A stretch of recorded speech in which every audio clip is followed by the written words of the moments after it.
net virš 2 procentų kilimus.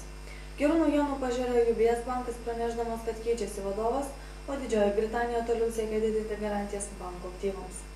Pabaltijo akcijų rinkos nebuvo itin linkusios į teigiamą pusę. Vilniaus vertybinių popierių biržos indeksas fiksavo vos 11% kilimą. Pradžioje rinkos dalyviai fiksavę pelnus bankinio sektoriaus pozicijose, į pabaigą tiek Ūkio banko, Bankos Noras ir Šiaulių banko kursus ištempė virš 1%.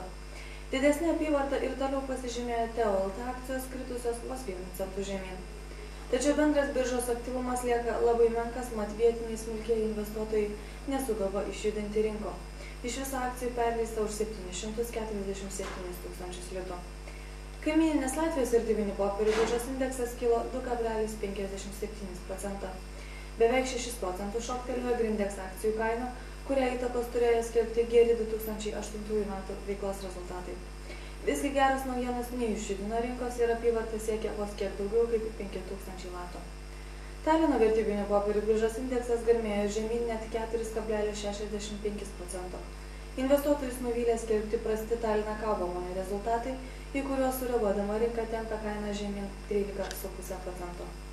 Daugiau kaip 100 000 eurų apyvartas viršijo kompanijas Esti Telekom ir Tallink Group dėka tiesioginių sandorių. Kompanijų akcijų kaina smuko nuo 5 iki 6%. Šiandien naujienų tiek, viso geriausio.